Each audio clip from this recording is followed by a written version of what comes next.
Senhoras, senhores, jovens, queridos irmãos no ideal espírita, abençoe-nos Jesus, o amigo incomparável de todos nós. No Museu do Louvre, em Paris, há uma tela assinada por Antoine Gros, que narra uma cena comovedora, referindo-se à conquista do Egito pelo imperador francês Napoleão Bonaparte, que conquistara o país, havendo saído da sua terra natal, La Córcega. Nessa tela, Antoine Gros apresenta o grande general, contemplando corpos mutilados, feições desfiguradas e pessoas com as marcas da angústia. A tela é denominada Os Pestosos de Jaffa. Jaffa, na atualidade, é uma faixa meridional de terra situada entre Israel e o Egito. Nessa tela, o semblante do imperador apresenta as expressões da doçura e da compaixão. A verdade, no entanto, é exatamente o oposto. Na Batalha do Egito, quando Napoleão combatia com intrepidez e os franceses ganhavam terreno, 3.000 soldados e outros pertencentes às tropas turcas, militares graduados, renderam-se com a condição de o imperador preservar-lhes as vidas. Depuseram as armas e entregaram-se liminarmente. Menos de um mês transcorrido, os generais de Napoleão afirmaram-lhe que estava havendo escassez de víveres para as tropas aquarteladas no Egito. E aqueles 3.000 oficiais e soldados turcos eram um desgaste e uma preocupação constante para aqueles que os guardavam. E Napoleão, com a maior naturalidade, mandou que esses 3.000 rendidos fossem passados a fio de espada, em um espetáculo hediondo de selvageria, como os tempos modernos, naquela época, ainda não haviam presenciado. Mas a história sabe escamotear o crime dos poderosos. E a posteridade, quando se adentra pelo Museu do Louvre e examina a tela de Antoine Gros, e encontra o Napoleão piedoso diante dos pestosos de Jaffa. Lamentavelmente, escreveram Will e a senhora Durand. A história é manipulada pelos poderosos. Will Durand resolveu escrever a história da civilização. E para o desempenho da tarefa, convidou 40 historiadores que se encarregaram de fazer uma análise de cada época, de cada fase do processo antropossócio-psicológico, sob a ótica da história. E após 10 anos de exaustivos esforços, foram publicados 40 volumes, abarcando a história da humanidade desde a Antiguidade Oriental até o momento contemporâneo. E ao colocar um pós-fácil, Will Durand escreveu algo amargamente. A história sempre se repete. as criaturas humanas ainda não se deram conta que o leste sempre esteve em luta contra o oeste. Oriente e Ocidente combateram-se reciprocamente, desde quando se reencontraram. A história demonstra que o poder da força não pode construir uma sociedade feliz. Nada obstante, nesses 6.640 anos de ética e de civilização, o general governou mais as nações do que o poeta. O ditador teve mais aplauso do que o filósofo. E nesse largo período da história, a humanidade experimentou apenas 260 anos de paz, fragmentada em diferentes épocas, para demonstrar a ferocidade do ser humano. E ainda hoje conclui: as criaturas humanas permanecemos nas guerras fratricidas, devorando-nos sob o estridor dos camartelos do ódio. Tem razão Will Durant, e estão perfeitamente fundamentados na verdade os 40 historiadores convocados para esse retrato biográfico histórico da civilização desde os seus primórdios. Porque ao terminar a Segunda Guerra Mundial, a cultura levantou-se para dizer nunca mais. O saldo da Segunda Guerra Mundial fez que as mentes menos sensíveis estremecessem as bases da razão e que os sentimentos se esfacelassem ante as estatísticas aparvalhantes.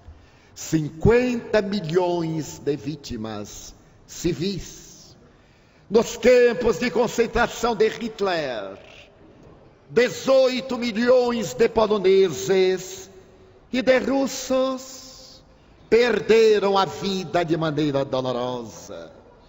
6 milhões de judeus experimentaram o Holocausto.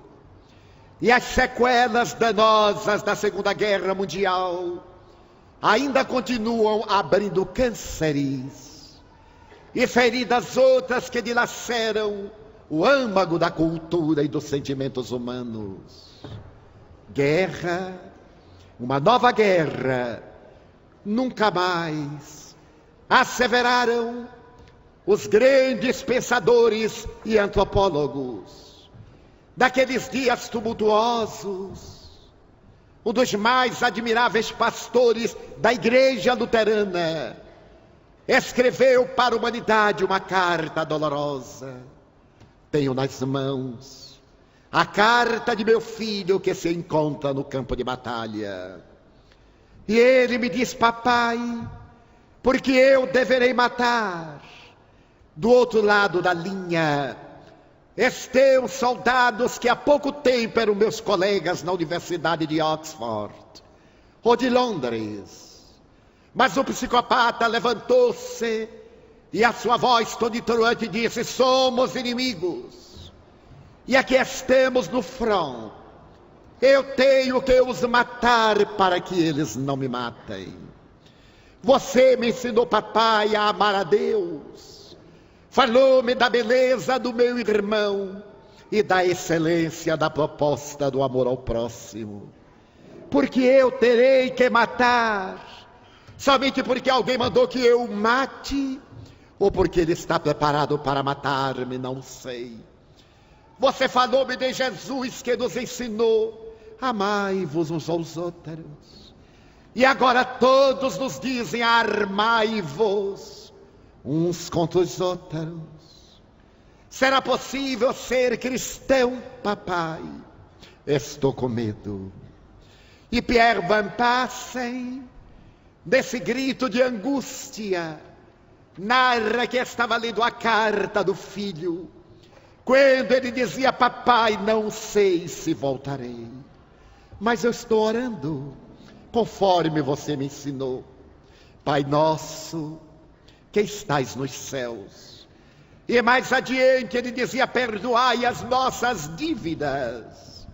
Mas não pôde concluir a carta, porque uma bomba caiu próxima a ele, e o estilhaço despedaçou-lhe a cabeça, e o rei da Inglaterra mandou-me uma carta de pêsames, com a medalha do meu filho e os seus pertences.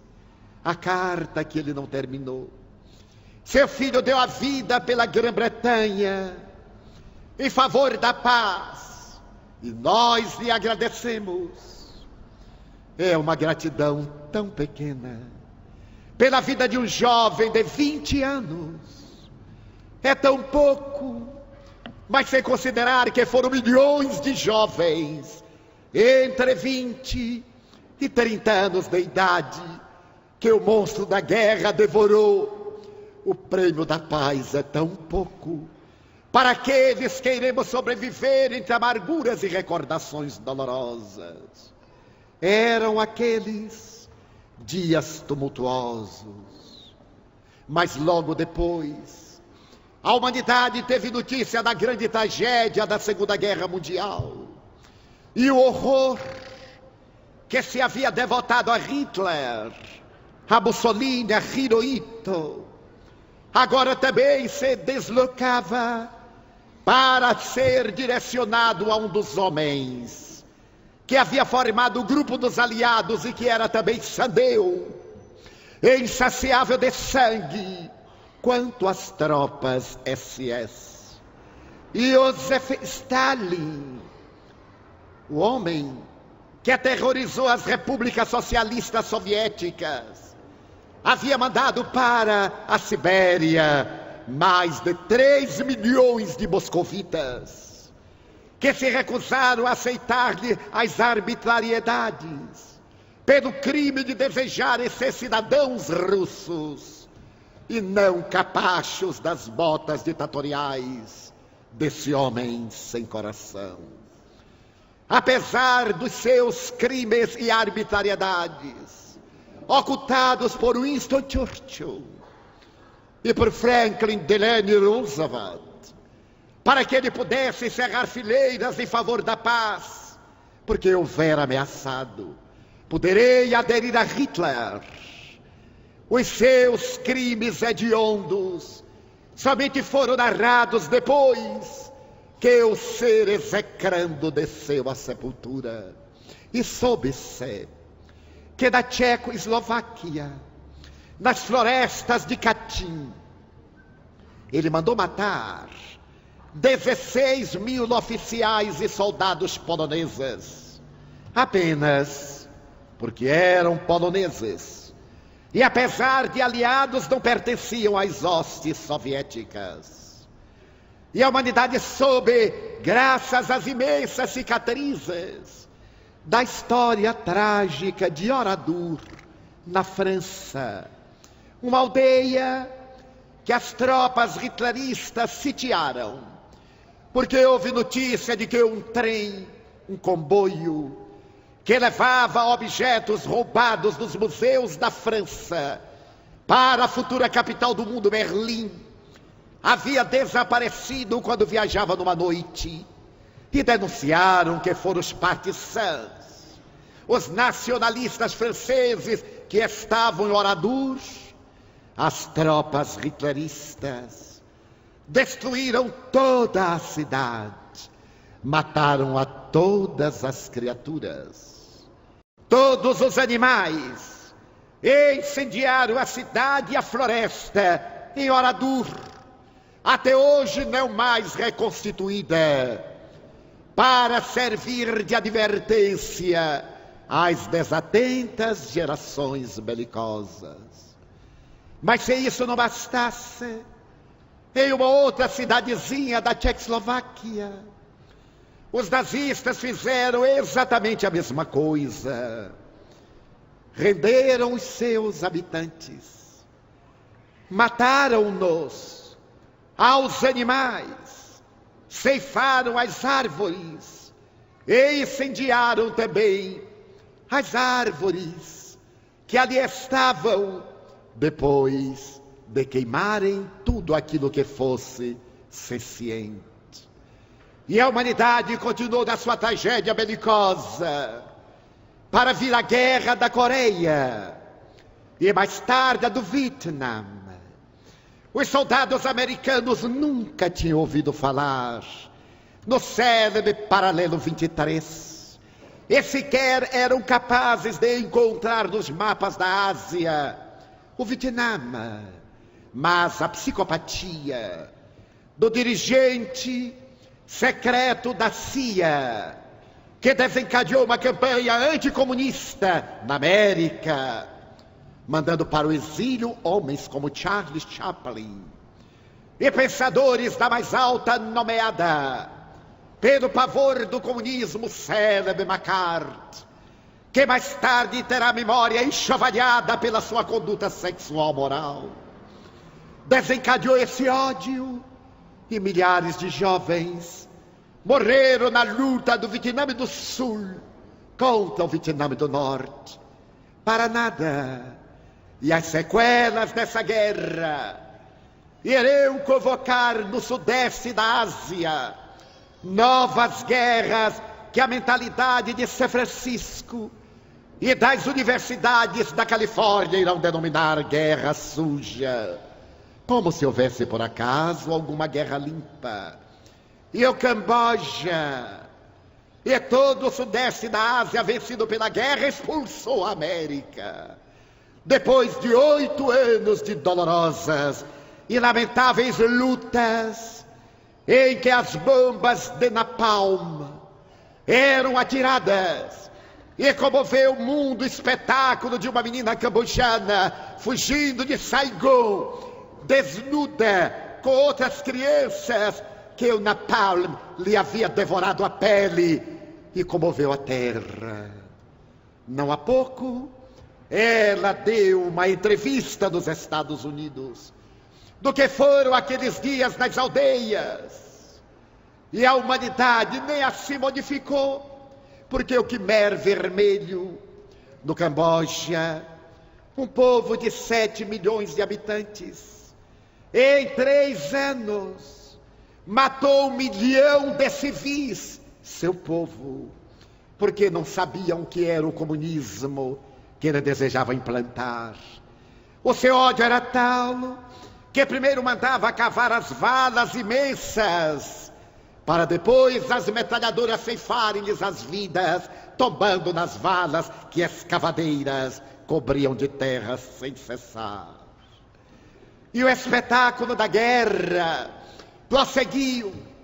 Ficou célebre o episódio das 30 horas, no mês de setembro de 1982, nos acampamentos palestinos no Líbano, de Sabra e Shatila, quando, sob o protetorado de Israel e do então hoje primeiro-ministro, foram assassinados 2.700 palestinos pacíficos em um campo de refugiados, todos eles mulheres, crianças, idosos, todos os seus animais.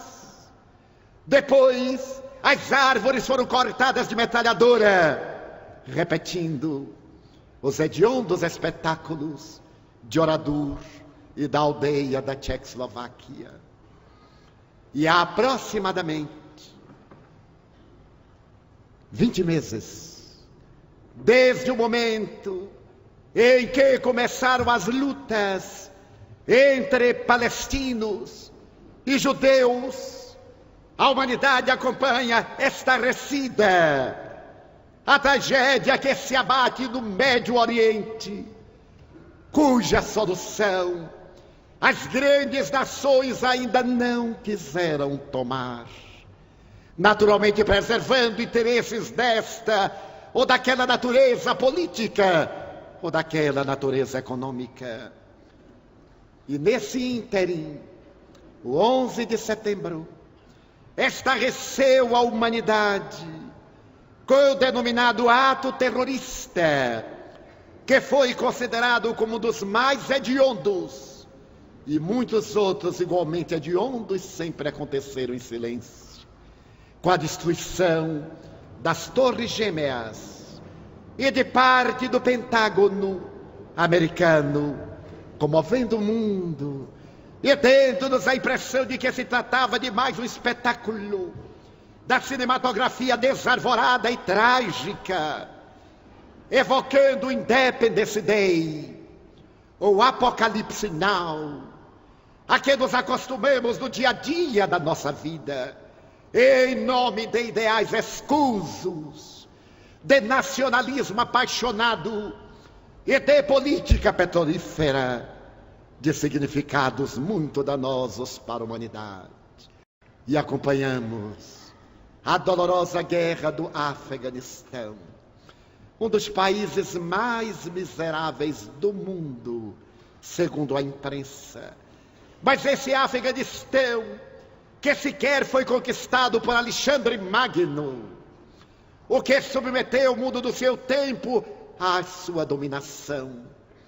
E nós acompanhamos os bombardeios com mísseis.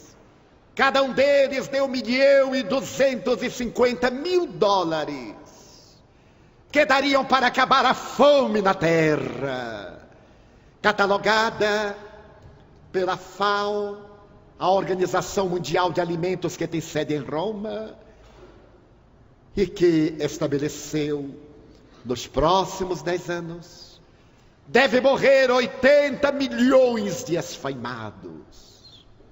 8 milhões por ano, não se considerando aqueles que sobreviverão, dementados, esquálidos, miseráveis, procriando descendentes que trazem mapas cromossomáticos, desenhados por neurônios devastados pela servidão, pela ausência de nutrientes.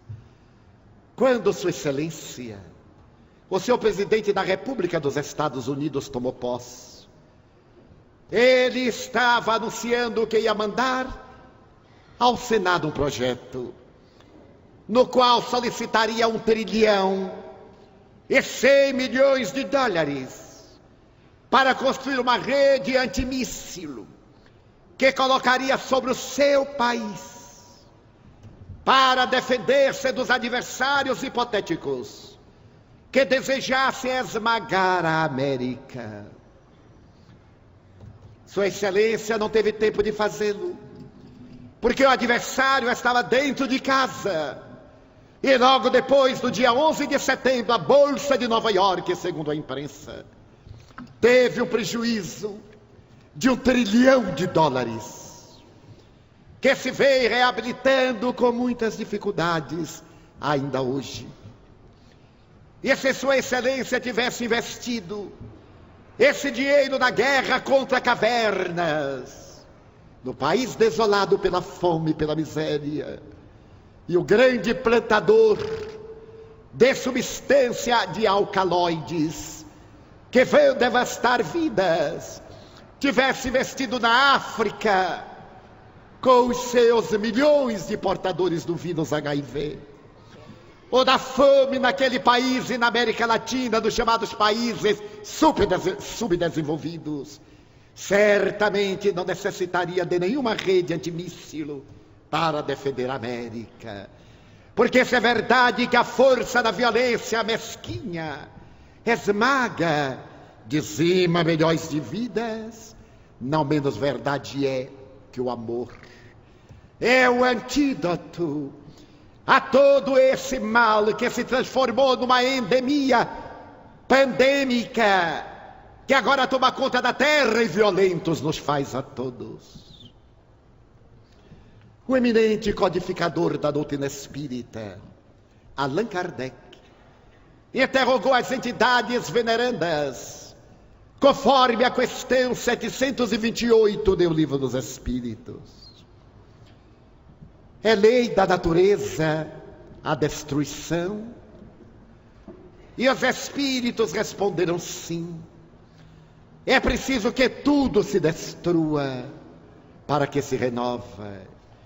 Esse fenômeno natural da destruição, adimos nós outros, é normal no nosso processo evolutivo, que se dá através do desgaste da face exterior da vida, para que o ser real desenvolva os valores intrínsecos que ainda lhe dormem em germe, para desabrochar um dia no seu hino de beleza da imortalidade.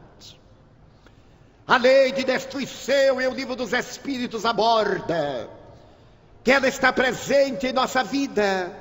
Nutrimos-nos graças à morte daqueles que nos vão oferecer as energias para a sobrevivência. Mas a criatura humana, porque raciocina, desborda da sua caça como esporte destruidor, ou para poder armazenar excessivamente, trazendo consequências funestas para a nossa vida, e atentado contra a lei natural, a que vige no universo. E estudando ainda mais em profundidade a lei de destruição, Allan Kardec pergunta: o que é que leva o homem à guerra? Na questão 742 do mesmo capítulo, predominância da natureza animal sobre a natureza espiritual do homem e o desbordar das paixões. No seu estado de barbaria, a criatura humana somente tem instintos e resolve através dele esmagar de cada um, quando poderia fazer exatamente o oposto. E da pergunta que se segue, a de número 744, Allan Kardec volta a inquirir estarrecido: o que pretende a divindade com a guerra? Promover o progresso, porque a criatura humana, não aceitando as leis que impõem, através do amor, o progresso do indivíduo e da massa, utiliza-se da própria ferocidade do ser que destrói, para ser reconstruído mais tarde em outros patamares. E observemos que durante a guerra o progresso da tecnologia e da ciência faz-se tão acelerado, para que um povo submeta o outro, que mais tarde houve realmente um desenvolvimento de natureza intelecto-tecnológica, mas não moral. Esse desenvolvimento moral é mais lento, enquanto o primeiro é de natureza horizontal, de superfície, o outro é a grande verticalidade que leva a criatura na direção de Deus. E a violência irrompe no mundo exterior, porque está dentro de nós, como escreveu o Espírito Lázaro, com muita poesia, em o Evangelho segundo o Espiritismo. Na fase inicial temos apenas instintos, que são os nossos instintos primários: a nutrição, a manutenção da vida, o repouso, a reprodução, e diferindo dos animais, que somente matam quando tem fome, o indivíduo que pensa mata porque tem medo de ser assassinado, e procria fora dos fenômenos biológicos do cio, porque transforma o ato sexual em um tormento da insaciável busca do prazer. E vemos a nossa transformada numa sociedade imediatista sexólatra, que entroniza o prazer sexual em detrimento dos valores éticos morais e das emoções de relevo e de natureza transcendental. E encontramos-nos num caos. A violência está em nós.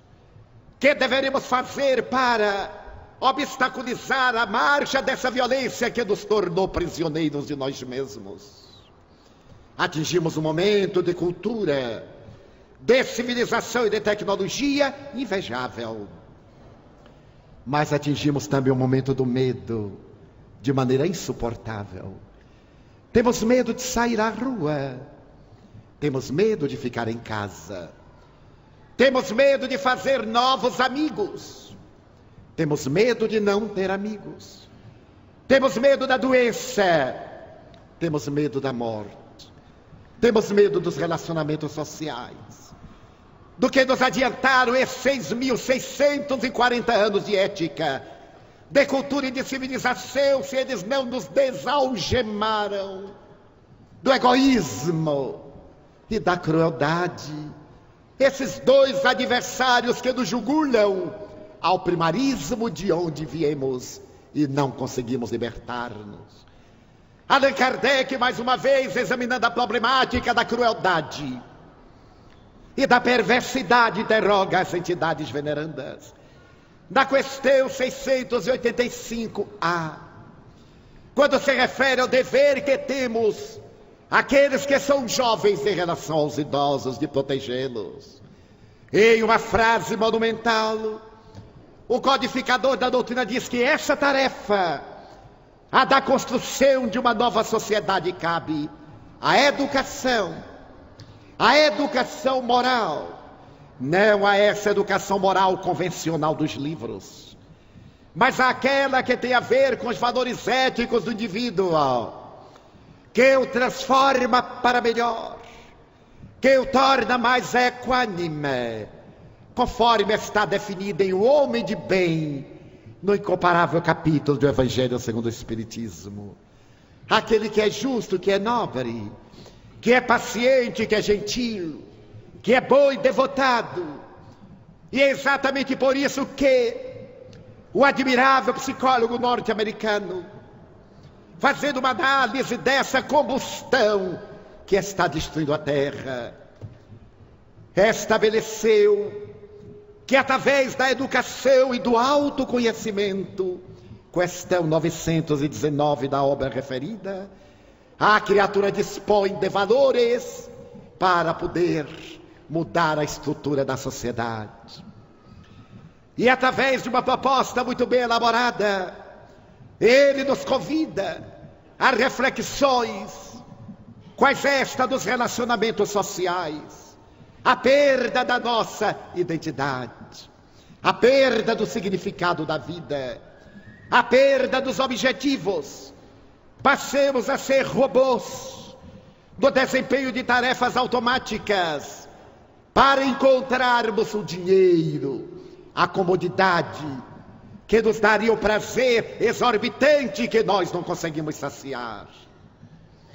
E escreve o mesmo psicólogo que se conseguirmos realizar a busca do ser integral, daquele que se torne um homem psicológico, nós teremos encontrado a resposta contra a violência. Essa resposta contra a violência está em o Evangelho de Jesus, na conjugação do verbo amar, no amor-terapia preventiva, no amor-terapia de natureza curativa.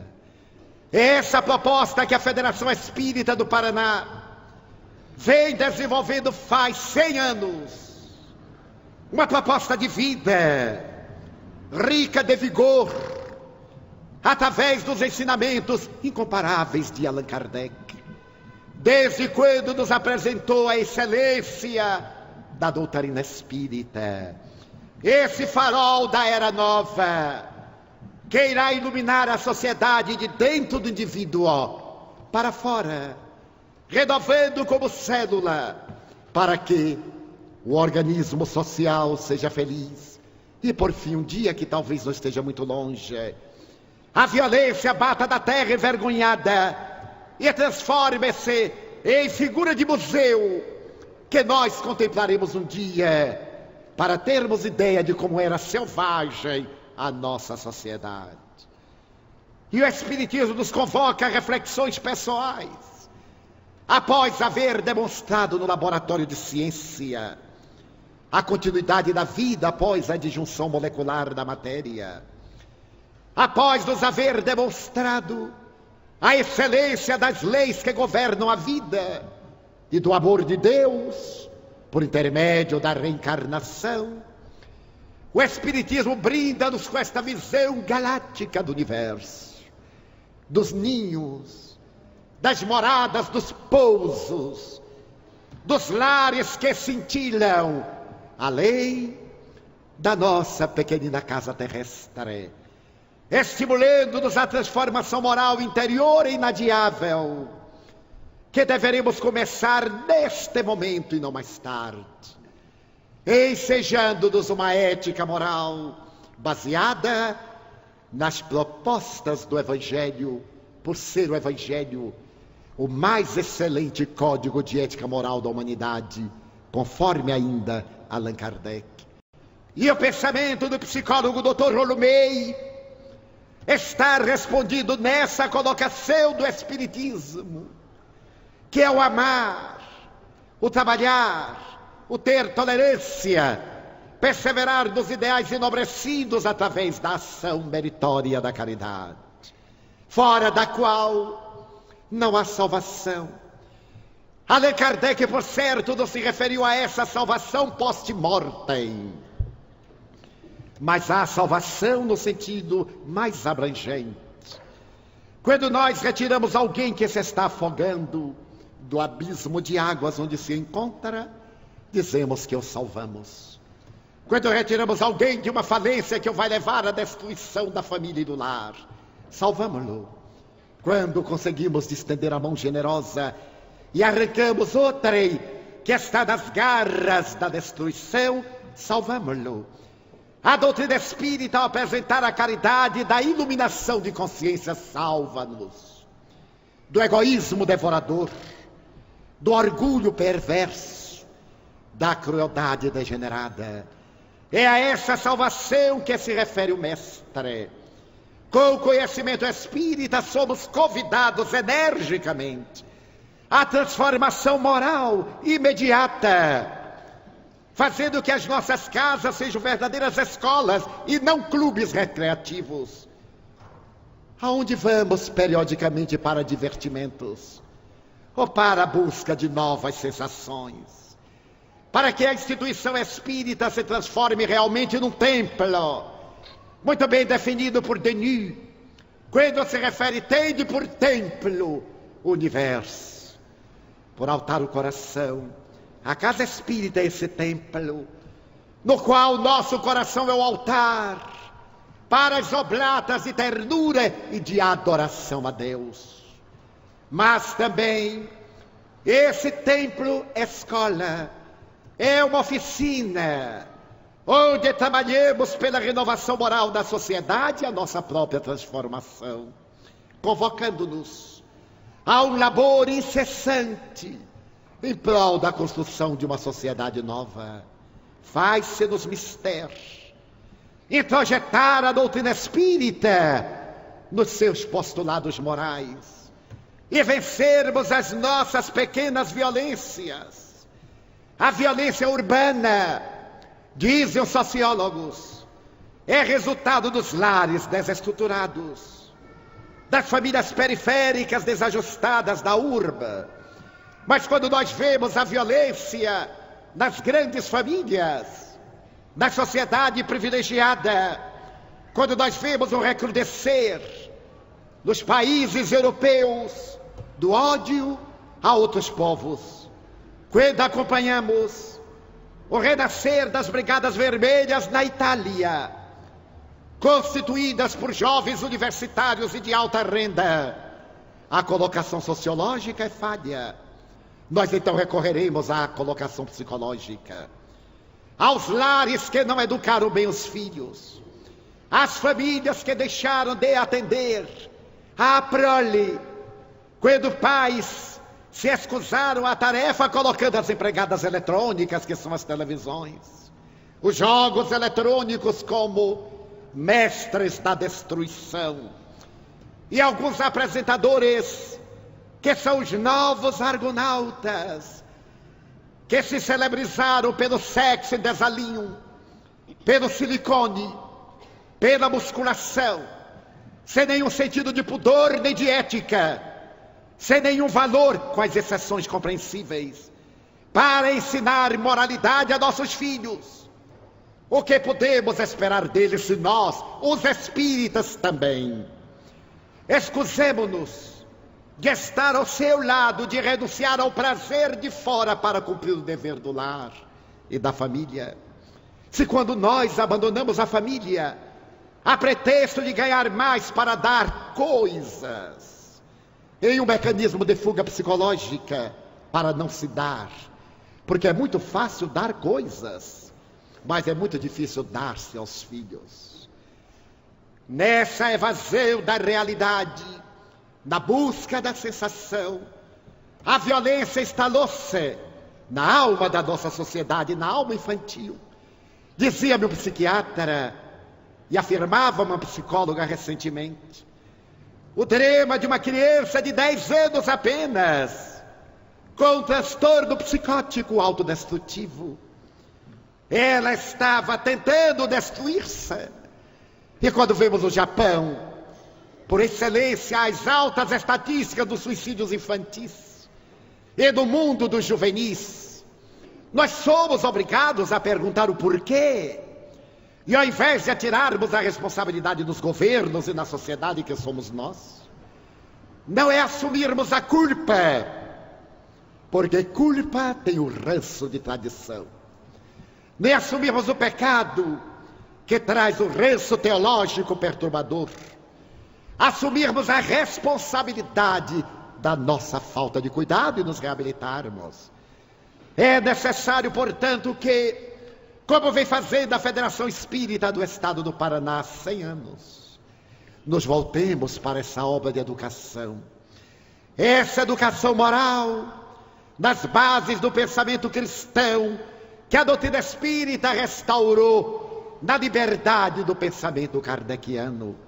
É indispensável que nos voltemos para a vigência do amor e amemos mais. Realmente, sem temer, relacionemos-nos mais. Eliminemos do nosso cardápio de pavores o medo da doença, o medo da morte, que são inevitáveis.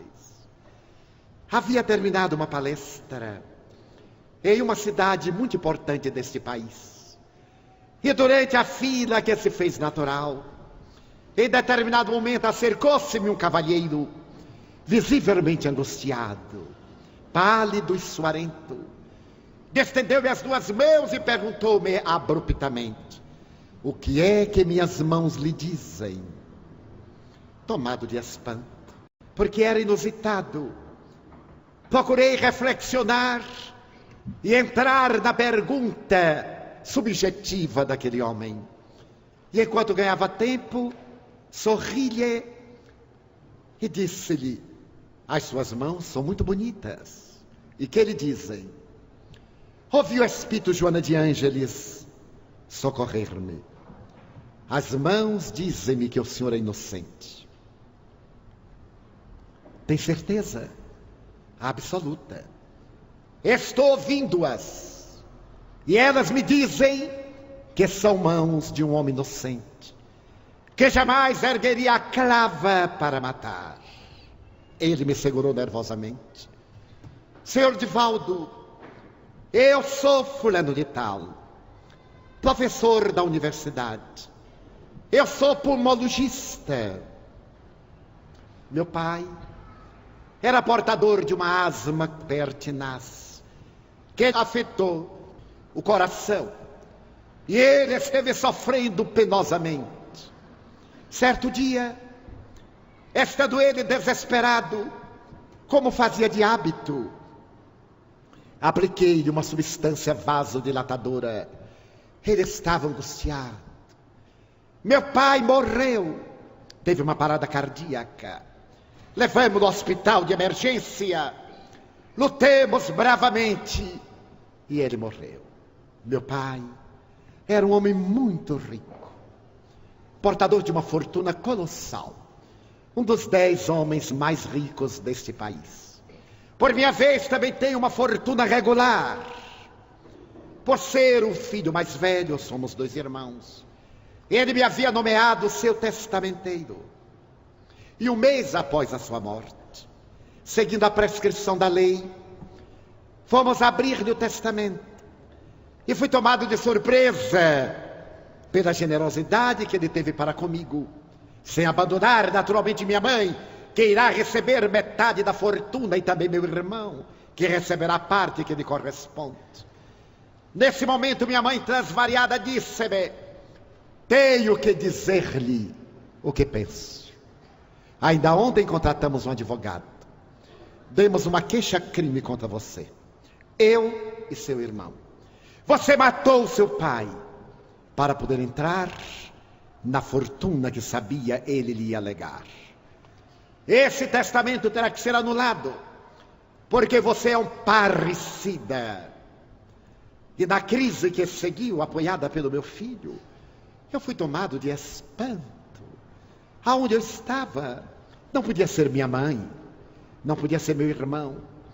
Foi uma cena dolorosa que eu não desejo recordar. Saí dali traumatizado, expulso do lar onde eu nasci. E estes têm sido dias terríveis.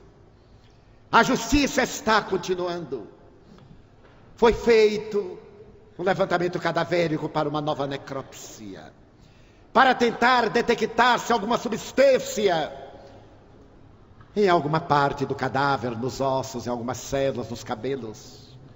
Mas eu não o desejei. Se eu matei, não foi intencional. Sabendo que o senhor é espírita, eu sou materialista. A minha é uma cultura acadêmica. Alguém me disse: pergunte-lhe. E aqui eu estou. Eu não acredito em Deus, nem acredito no Senhor.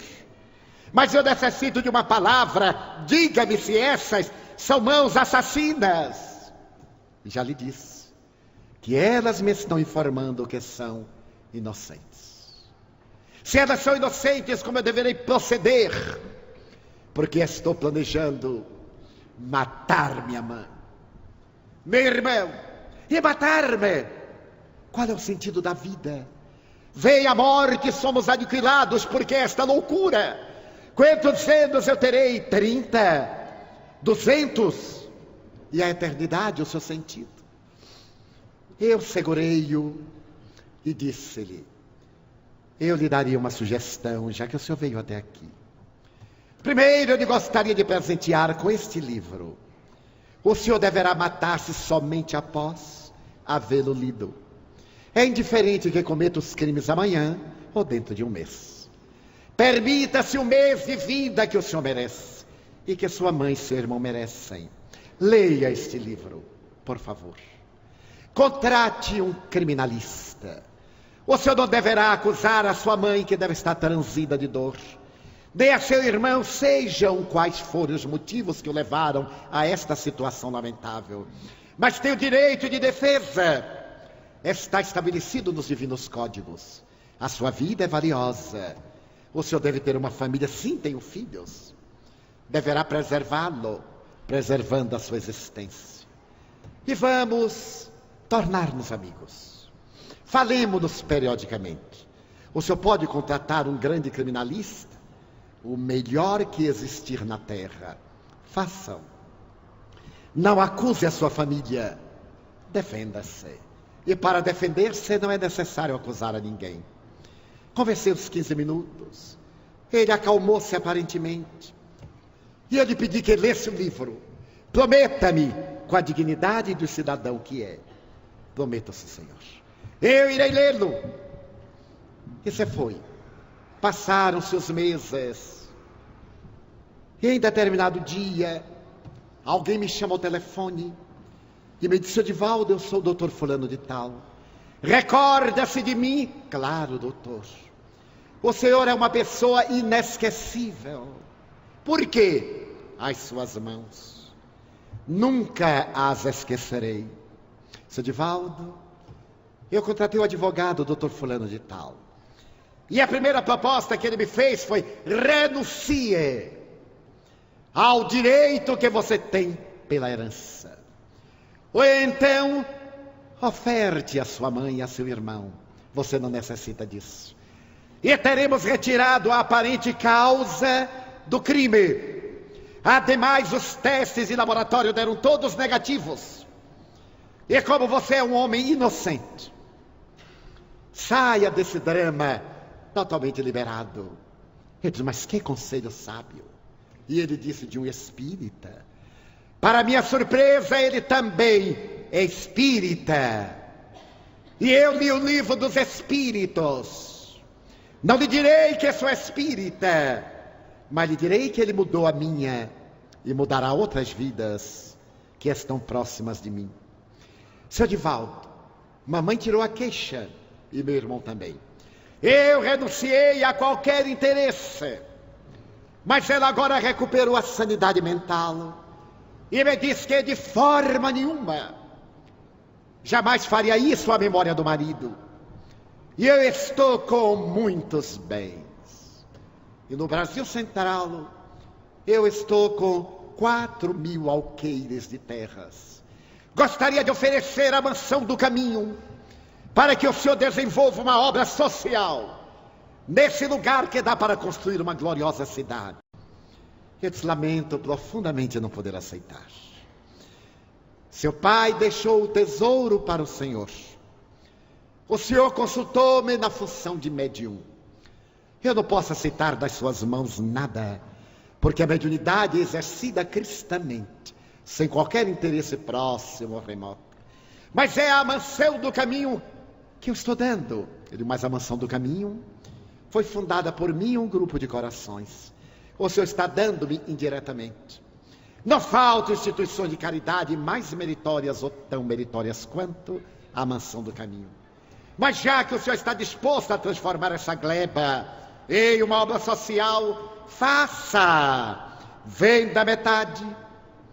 E com esse dinheiro erga uma obra meritória, em homenagem à memória de seu pai, esse homem a quem o senhor tanto amou. Mas não a construa para que outros operem nela. Construa. E o senhor mesmo, com uma equipe, passe a salvar vidas. Seu Divaldo é um plano ousado. Mas ser espírita é ter a ousadia de ser diferente, é ter a coragem de não pertencer à comunidade dos desastrados e dos desastrosos. Ser espírita, meu amigo, é ter essa audácia de não fazer o que os outros fazem só porque são a maioria. Alguém um dia me disse, sendo uma epidemia de gripe, a maioria estiver gripada, e como nós dizemos que a maioria é que faz o patamar, o parâmetro, então saúde não seria o estado de epidemia gripal. Não importa que sejamos uma pequena minoria, que sejamos alguns, mas que sejamos de qualidade. O pouco fermento levanta a massa. E é necessário ter coragem de ser diferente sem a presunção de ser melhor. Ser apenas alguém que encontrou Jesus e que a partir desse momento passou a luarizar a sua vida íntima, tornando um seguidor digno de cumprir as pegadas desde há 2000 anos. Irei a Salvador quando quiser. Veio e dialogamos. Ele me falou do sentido do espiritismo na sua vida, na sua família. E um dia, quando a mãe lhe perguntou, mas por que você mudou? E eu lhe ofereci de presente o livro dos Espíritos. E quando eu lhe apresentei a proposta que o senhor me acabou de sugerir faz poucos dias, ela se propôs também ir morar na propriedade para amar, para ser mãe de quem não tem filhos, para poder estender ternura, porque de seu coração é jovem aos 70 anos, e socorrer aqueles que têm necessidade imediata de pão, de educação, de trabalho, mas sobretudo de amor. Abraçamo-nos. E eu me recordei de Jesus, quando disse ao doutor da lei, vai tu e faz o mesmo. Depois da parábola do bom samaritano, ali estava o bom samaritano. Ele me via dizer, o Espiritismo mudou a minha vida. Sou agora um homem diferente. Passaram-se 25 anos já. Ele está com a minha idade, que eu não vou dizer quantas. A mãezinha já viajou para a imortalidade. E o pai está reencarnado na obra, que vai levar adiante depois, sem que ele saiba. Porque antes de viajar na direção do corpo, o venerando Senhor veio falar-me do projeto espiritual para um dia ele dirigir a obra de amor que seu filho executou com os tesouros que ele deixou na terra. O Espiritismo vem para tornar-nos melhores. Retirar de nós a crítica ácida de uns contra os outros. A fiscalização dos erros dos outros. Veio para colocar não doçura em nossos lábios e fel em nosso coração, mas fraternidade em nossas vidas. Veio dizer-nos que vale a pena amar. Aquele que ama é mais feliz do que aquele que vai envolvido pelo amor. E a única maneira de acabar com a violência, com as guerras, será através da nossa pessoal transformação individual e inalterada. A Federação Espírita convida-nos a reflexões em torno de um século dedicado ao trabalho de construir vidas. E durante esse século a Federação fez. Aqui passaram as imagens de alguns daqueles heróis nos tempos difíceis das catacumbas. E alguns que aqui estão presentes e nós vemos, particularmente, José Lopes Neto, que aos 19 anos de idade foi secretário da Federação Espírita do Paraná. O venerável Dr. Lauro Schleder, o trabalhador inesgotável de recursos João Guignone, o dedicado a Bibe Isfer, o sorridente Melo, e toda uma elite de homens e de mulheres extraordinárias, que tiveram a coragem de renunciar à vida, como Dona Mary Pinto. Falou-se aqui dos 40 mil alunos que passaram pelas escolas.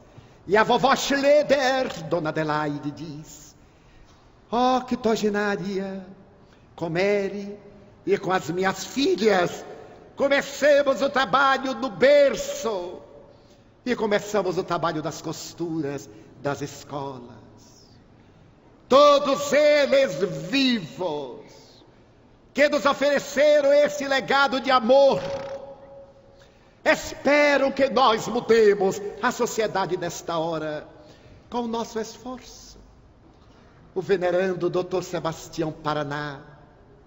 E quantos heróis daqueles difíceis dias em que a pedrada era a manifestação da chocarrice social e a perseguição gratuita era o selo com que se firmava contra o espiritismo. É o amor, meus irmãos, o amor de pais por filhos, destes por aqueles, de irmãos.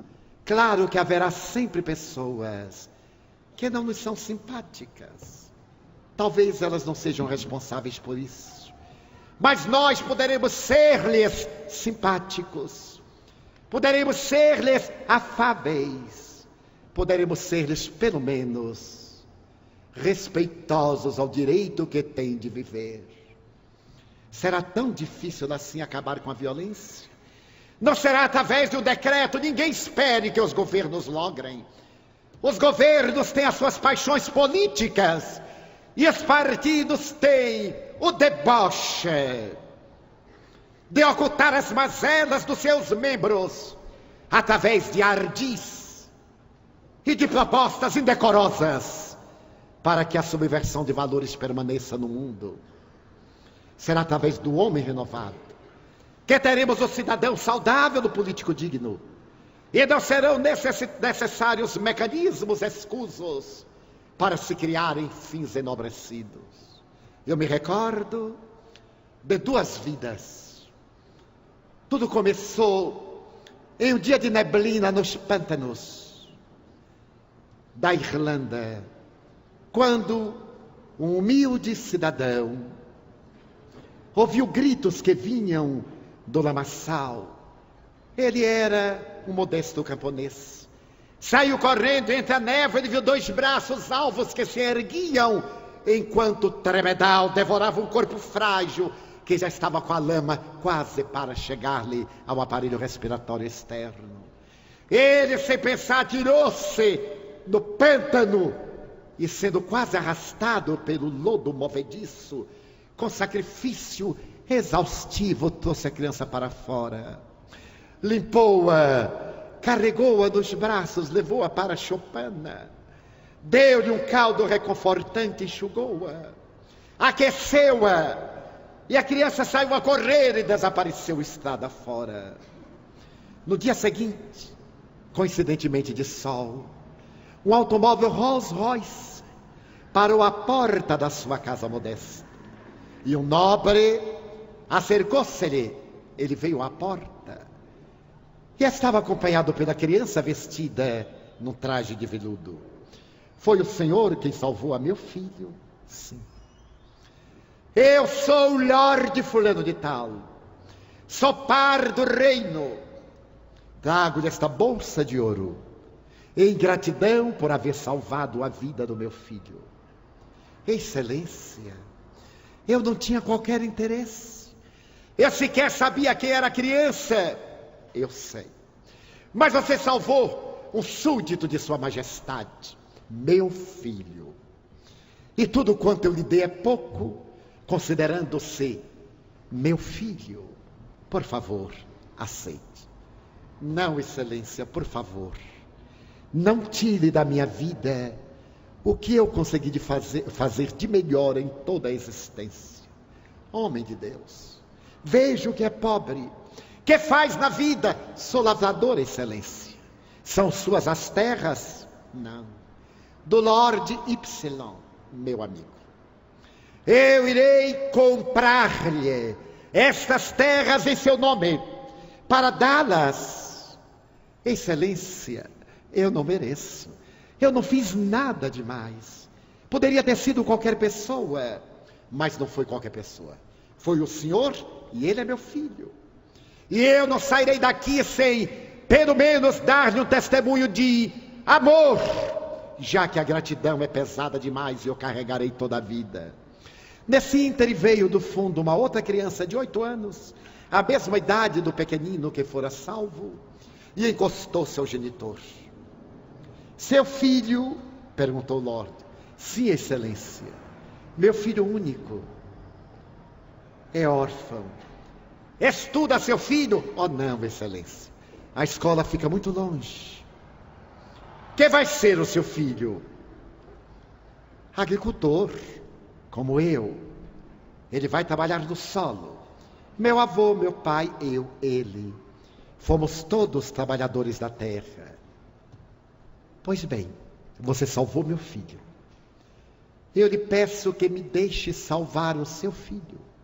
Eu sou muito rico. Pretendo levar o seu filho a Londres. Matriculá-lo-ei em um colégio da nobreza onde meu filho estuda. Ele virá passar férias com você. Você não tem o direito de impedir-lhe o destino.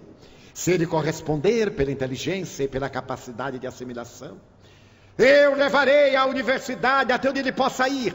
Mas você tem o dever de dar-me seu filho para que eu o salve. E agora? O lavrador olhou para o menino pálido. Não posso impedir que meu filho seja feliz. Dilacera minha alma. Mas eu deixarei que sua excelência leve meu filho. E que me mande no período de férias. Muito bem. Beijou o filho, o menino se foi. Retornou ano após ano. O menino era muito inteligente. Estudou na faculdade de medicina. Recebeu diploma no Hospital Santa Maria, o melhor de Londres. Dedicou-se à bacteriologia. Depois da Segunda Guerra Mundial, um dos homens mais importantes do mundo estava morrendo de pneumonia. Os médicos ali sentiam-se impossibilitados de salvar-lhe a vida. Quando foram surpreendidos por um colega que chegava nervoso, trazendo na mão uma ampola e de imediato preparando a seringa pelos métodos da época para aplicar uma injeção. Acaba de ser descoberta a penicilina. E durante aquela semana, a terapia com a penicilina salvou o homem. Esse homem, Winston Churchill, o pai da penicilina, Alexander Fleming, Winston Churchill, o menino que foi salvo dos pântanos da Irlanda. Alexander Fleming, o filho do camponês que salvara Churchill e cujo pai levaram para estudar na Inglaterra. O amor daquele homem salvando uma criança e recusando-se a qualquer retribuição, receberia do Lorde a oportunidade de salvar milhões de vidas, porque depois de Alexander Fleming, o mundo não foi mais o mesmo. Depois de Winston Churchill, o mundo não foi mais o mesmo. 2 homens, 4 homens, 4 destinos, milhões de vidas. Um dia, no Museu do Louvre, a tela de Antoine Gros estará com uma outra, 2 mãos distendidas, recebendo o relógio do tempo em luz, no qual está escrito o código do amor para sempre, para toda a eternidade. Nesta noite memorável e evocativa, esquecemos-nos por momentos que sejam as nossas angústias e as nossas ansiedades e digamos ao Senhor do Universo: amamos-te e agradecemos-te, Senhor, por tudo quanto nos deste, por tudo quanto nos dás. Muito obrigado pelo ar, pelo pão, pela paz, pela beleza que meus olhos veem no altar da natureza, olhos que veem o céu, a terra e o mar, que acompanham a ave ligeira, que corre fagueira pelo céu de anil, que se detém na terra verde salpicada de flores, em tonalidades 1000. Muito obrigado, Senhor, porque eu posso ver meu amor, mas diante da minha visão, eu detecto os cegos, que ando na escuridão, que tropeçam na solidão, que choram na multidão.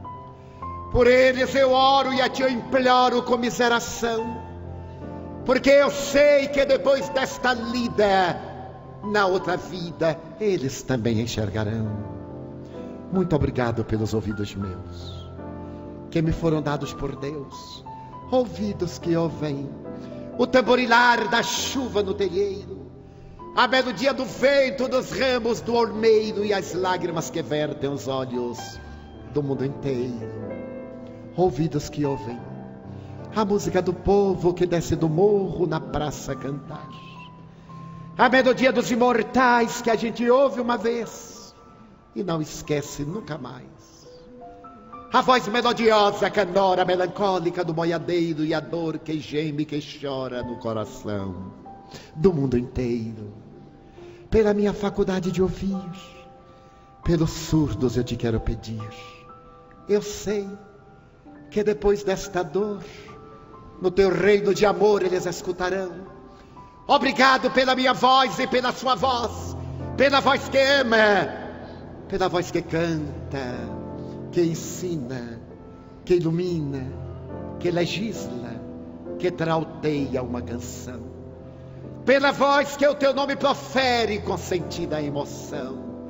Diante da minha melodia eu quero rogar pelos que sofrem de afasia, não falam de noite, não cantam de dia, oro por eles. Eu sei que depois desta prova da vida nova cantarão.